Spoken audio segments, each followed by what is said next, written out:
Hi, this is Koiro. This video is all about cleaning up the Apple so that we can get a better overview of the state of the chassis of our Apple II. Most of the video is shown in fast forward to help speed things up a bit, and I think you have seen some of this in detail before, and it's more about the process than the details on this stage.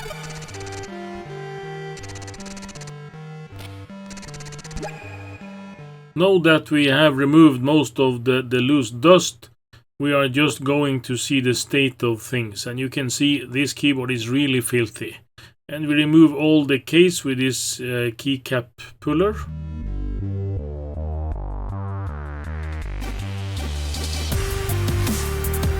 You can actually see the stems on the keys are flat on one side, while the keys have the normal cross inside.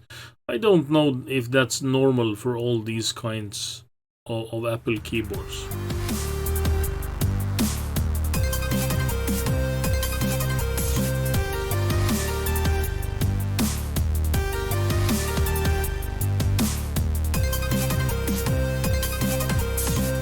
Oh, here I actually pulled out the mechanism for the key, and I don't think anything is broken, but it will be loose. I will remove the keys around it to fit it together again. But it sure looks like some of the plastic pieces is gone, so that I might have to glue it back on, or I have to change these keys later on.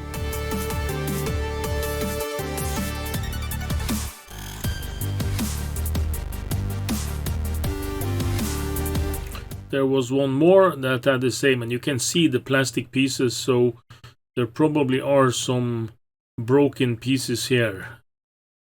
Let's see if we can fix it with glue later on.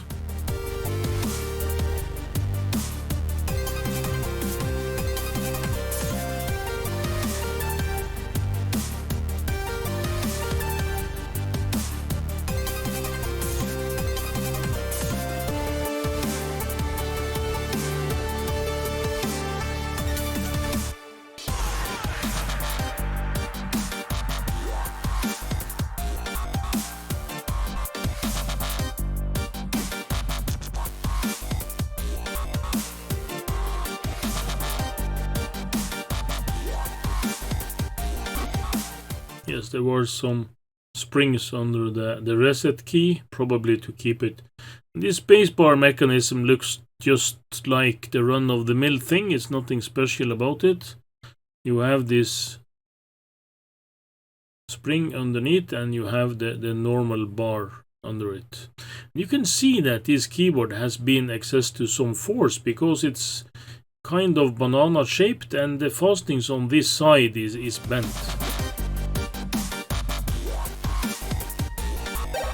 The PCB looks okay, and the keyboard itself looks to be in good condition, albeit very dirty. You can see these keys are really dirty, so I will soak them in water for a couple of hours, or maybe overnight. We have to see. This is just ordinary dishwasher soap.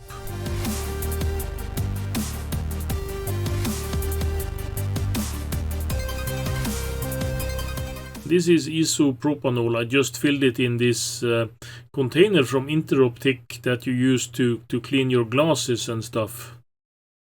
And I will just go on and clean around these keys. There are some gunk that needs to be removed.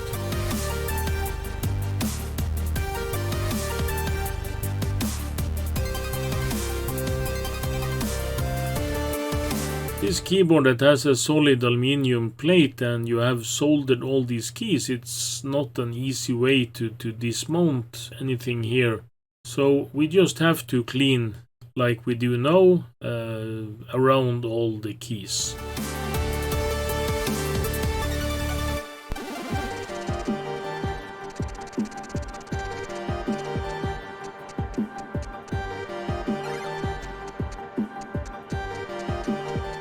I think it cleans up really well.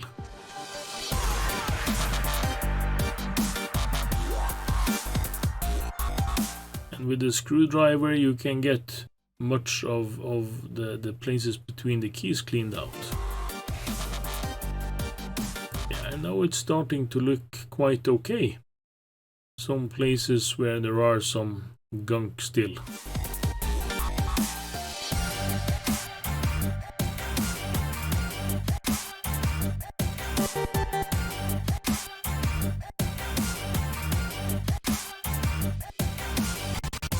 Just put the springs back so I won't lose them.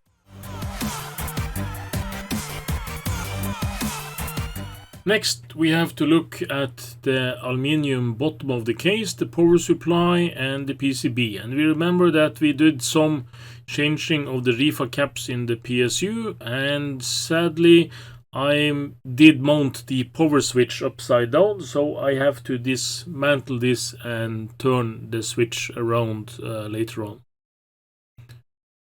But this should be good to go, and we have tested all the voltages.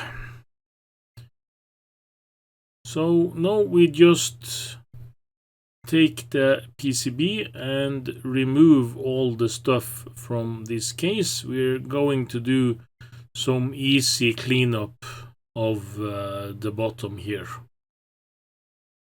Yeah, this is the 80 column card.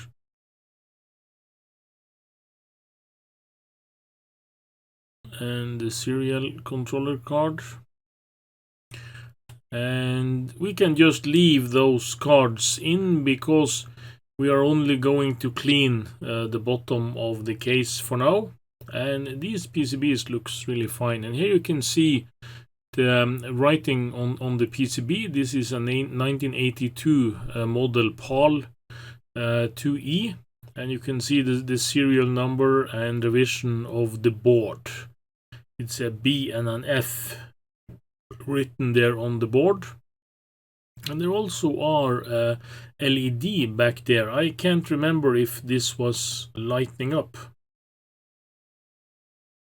But all in all, the PCB in itself looks really nice.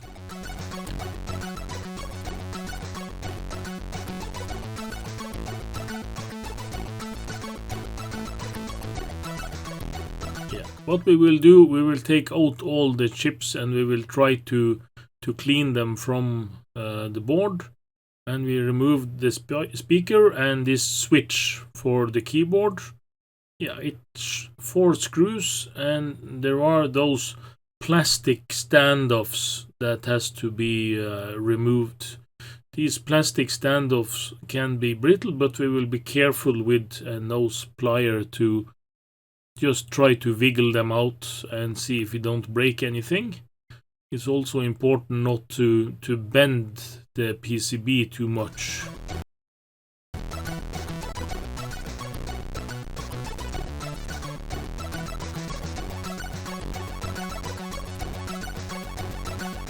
Yes, and the PCB is loose and it looks really good. It's no corrosion and it's in overall good condition. Yeah, this switch is easy to get loose, and this speaker is 8 ohms. That's kind of unusual for this kind of speaker. On a PC it's normally 32 ohms or something like that.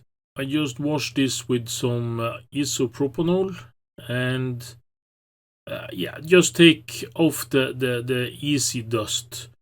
Aluminium corrodes very easily, and much of the dust that you can see here is not actually dust but surface corrosion on the aluminium.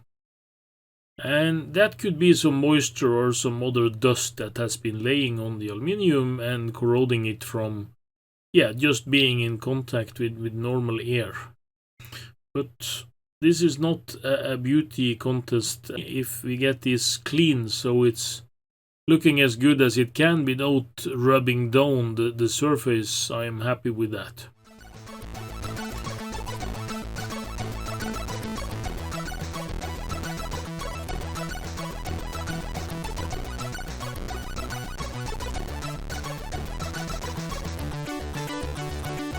Now we take the board and we are going to pull out all the chips that has sockets, and we have to be really careful because these chips has been standing in these sockets for many years and they can be really hard to get out. And we are going to use this deoxidizer to just clean all the sockets, and we are going to put the chips back in. And these plastic thingies that you have on the socket beneath the chips, we are just going to pull them out. This is the EEPROM. You can see it has no tape on the window, but it's hopefully been standing so much in the dark that it's nothing wrong with it.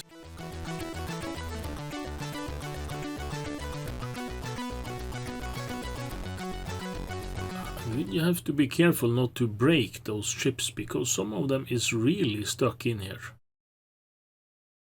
Yeah, and we just remove this plastic thingy. I'm not sure why they are there, but there's not needed to any function on the computer, so we just take them out to make the cleaning easier.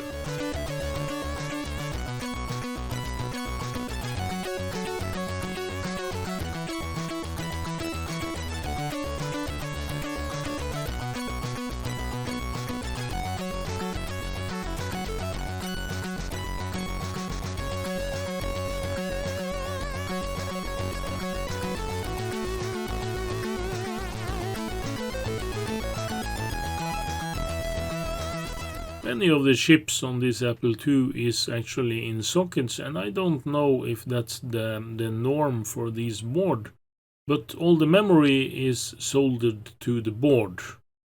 But as we saw in our preliminary tests, the memory is probably okay because the computer was able to boot and it was also able to run a small basic program. When it comes to static electricity, on these occasions when I'm filming like this, the surface on my desk is a good anti-static mat that we actually had for a lot of years, and this also comes with the surface for the chair that's on the floor, and also the chair itself, that is a wooden chair. I have put some anti-static handling on, and I also have the strap to my waist to handle the anti-static.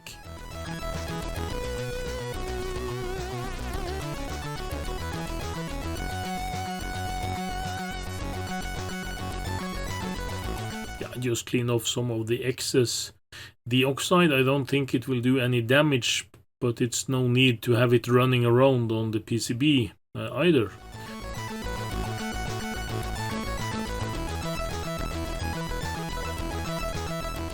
Now I just do some cleaning to make sure that the contacts are clean. I'm just using this card to rub the surface on the contacts.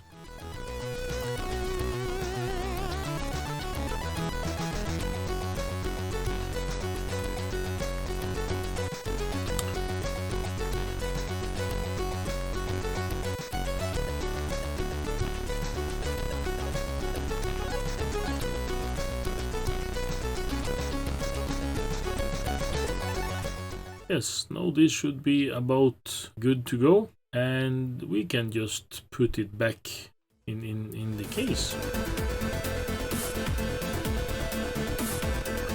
And this is easy work because we didn't break any of the stand-ups, so it's just the 4 screws.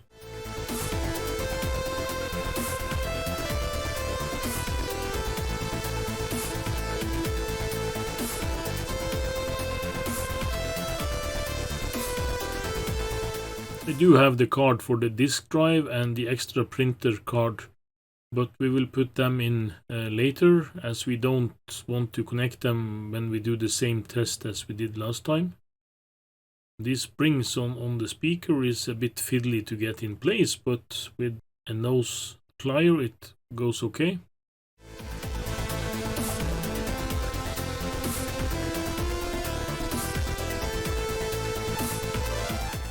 and we just mount in the keyboard, and it should fit really well. And we have also bent out this part of the keyboard that was mostly bent, so I think this will be okay. But before I mount the power supply, I have to open it and turn the power switch the other way. There are some markings on the back of the PSU, and if it hadn't been for those, I would probably have not bothered with turning it around, but now you can actually see that the knob is the other way than the markings on the case. Yeah, I have to loosen the leads too on this. It's easy work, so it's just annoying that I had to do this, because if I have paid some attention when I had this open the first time, this would not have been necessary.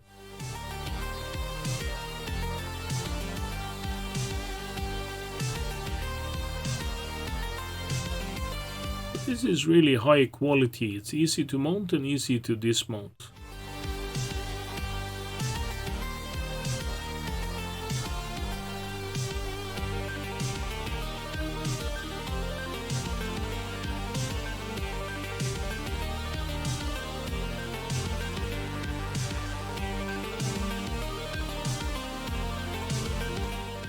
Yeah, I will just fasten the screws on the power supply and mount this in. I just have to be a bit careful so I'm not breaking anything. So I'll put this on side and try to... The screws fit very easily, so this is an easy job.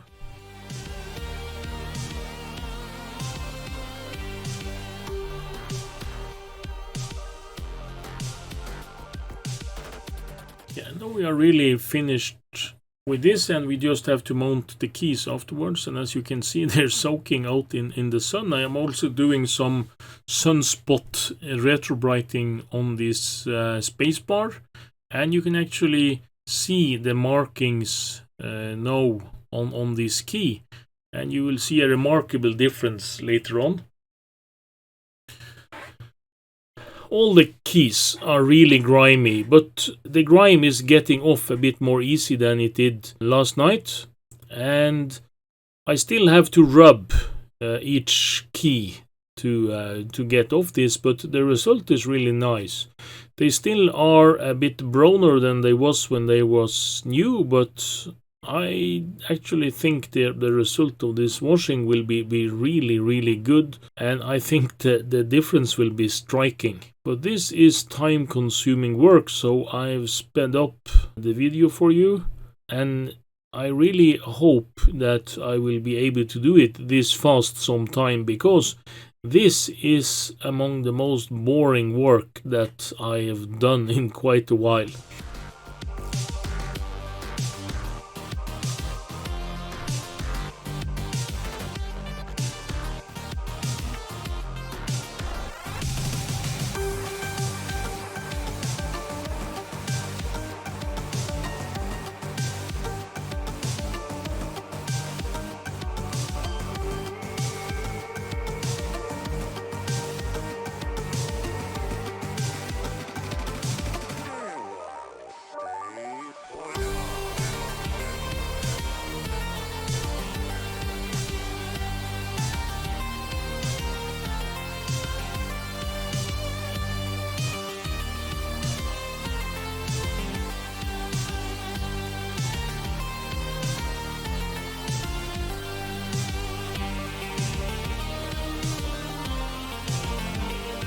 Yeah, now I changed the tactic. Instead of brushing these keys with paper, I just brush it strictly on this pad that I have, that is high quality paper, and this is going much faster, and I still have to brush off the keys. And this is actually counterproductive in some ways, because the dirt will transfer off from my gloves when I put them back. So at this time in the process, I decided to let that go.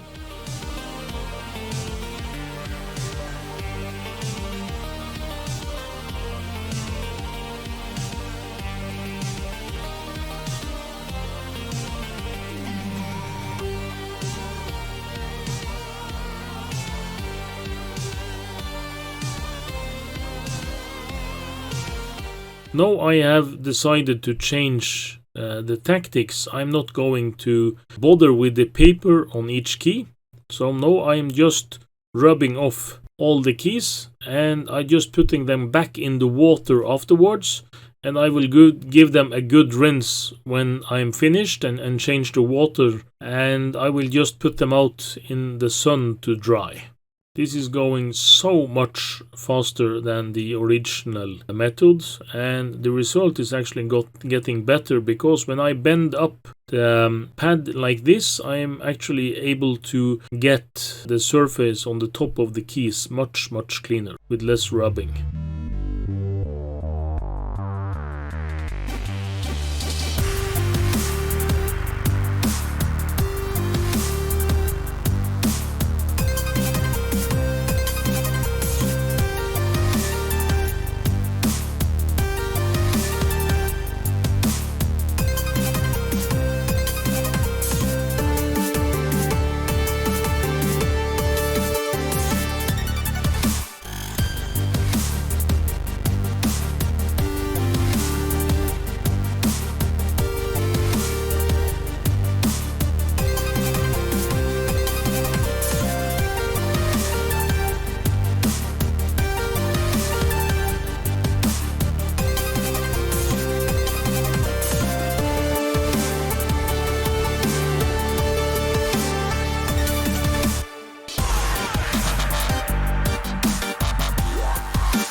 Yes, finished at last, and now I'm just going to give them a good rinse and dry them in the sun. And here you can see the spacebar that's been laying out in the sun for 1 day.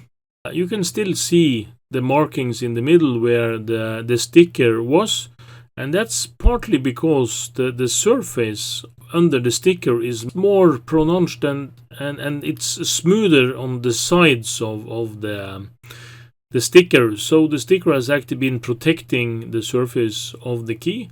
But the color difference here, it's remarkable changed after just 4 hours in the sun. I will take this out in the sun for some more hours, maybe tomorrow, maybe next week. I actually off to Svalbard again, so I will not be able to finish this for another week or so.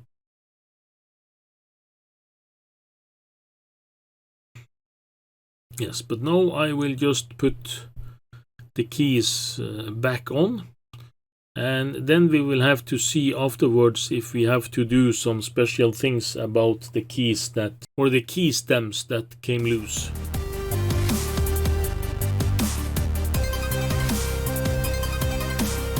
I will now just place the keys back, and I will speed up this process on the video, so just relax, it will be over real soon.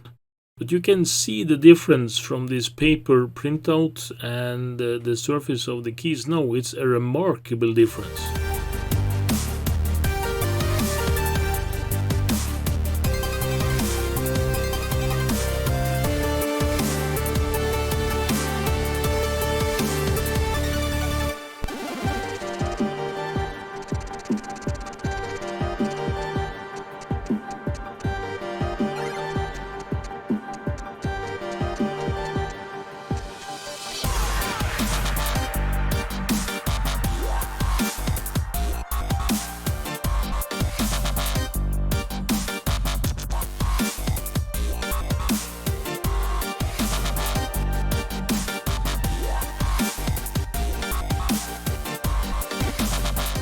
The spacebar I will wait with till I have had it more out in the sun. Yes, I think this... Oh, I forgot the reset button. And the spring that should be beneath it.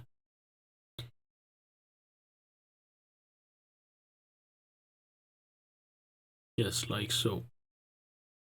Yes, that's it for the main unit so far.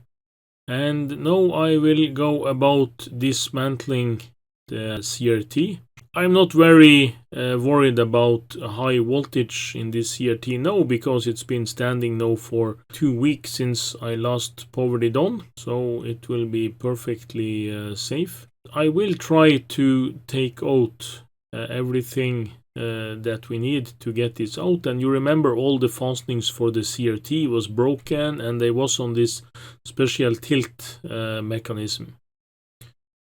So we start by dismantling this metal bar on the top. That's actually for stabilizing the case. Without this, it would be really wobbling.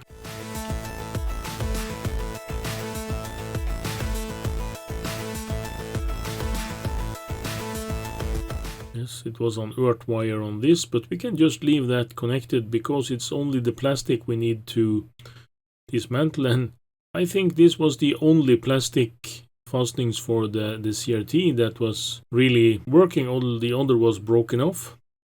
So I just have to dismantle a bit more, and we have to take out some of the leads that's fitted with connectors. The best thing could be if we was able to take the picture tube away from rest of the electronics so that we can have it easily stored.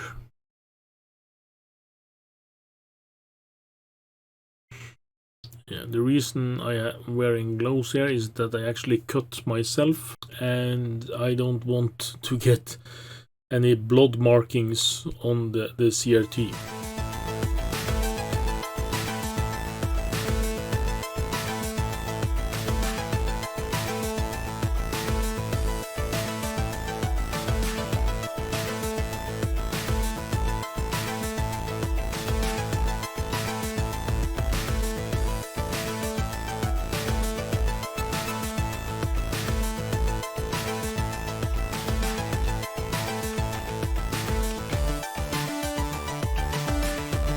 I'm just going to take out this swivel mechanism that's inside here, and it's just 4 screws and these metal bars that's standing on top of this, and it's ordinary plastic screw.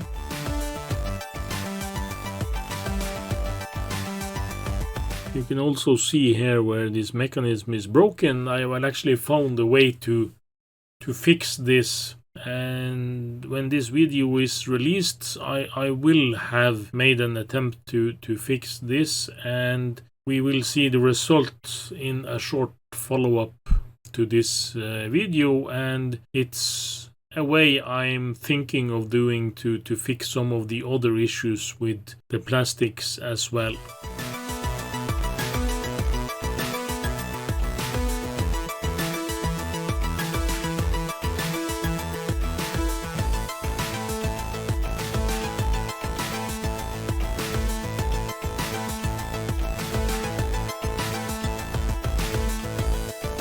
Can see how grimy this is, and this is the broken standoffs, and it's just one remaining one, and this is the broken part of the bezel.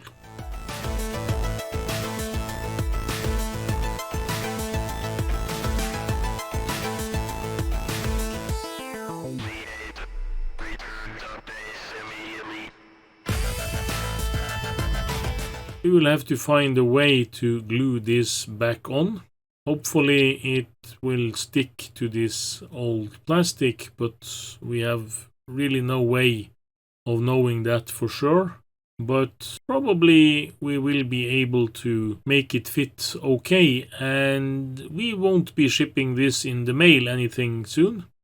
And this seems like a brutal way, but I'm actually going to just hold the plastic while I unscrew it from the CRT, and this is actually a way to do it with minimal damage, because this huge old, I really think it's meant for something to do with horses, and it's really good for this kind of work.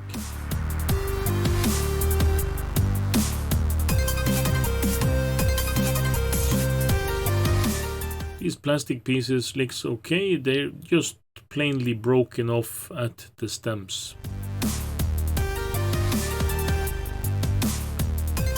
So now we just have to take out the other issues, and you can also see on this CRT that there are some, the contact seems like they're twisted, but hopefully the CRT itself is good and contains the vacuum still, so that it would be no need to fix and address that, because the CRT was really bright and good and seems like it had a lot of life left in it.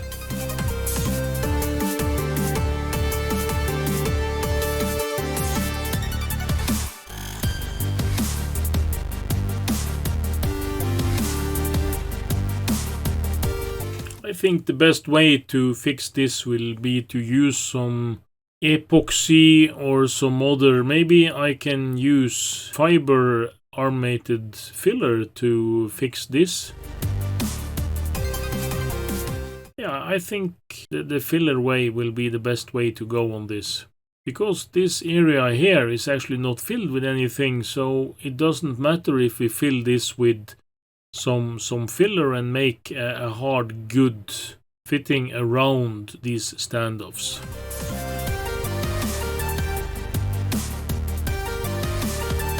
You can see how filthy this is. I'm really looking forward to get this cleaned out a bit. I will just try to hose it down with soapy water and maybe a small brush. Yeah, hopefully we will get this back together again and make the mechanism work. It seems like all these pieces have got a clean cut, so it's maybe not that difficult to glue them back on. Yeah, but before we do anything more about this, we actually have to dismount the rest of the case and give this a washing so that we will know what to do with the rest. Yeah, now I will just dismount the power switch and the intensity knob. And here you can see afterwards, this has been giving a good cleaning and you can see the damage clearly on the case. And the damage on the monitor case is also quite severe, so I'm not sure how to fix this. This piece is actually in totally fine order and it cleaned up really well. And here you can see the bezel, and I've also here applied some filler that's fiberglass armed, and it's kind of fixes up nicely, but there are some very brown spots on this, so I think I have to rub it down some more. But this is actually a totally smooth surface, so it's no texture here that I need to avoid rubbing down, so I will actually try to scrub this down, but that will be something I take care of before the next episode. This was the cleanup of the Apple II, and I might have to do some more cleaning before I actually do something more about this case. But now I can really see what I have got myself into and what I need to address to get this fixed. So, thanks for watching. Hopefully the 2 next follow-ups will come within the next week. Please hit subscribe if you want to be notified when I post another video. See you in the next one.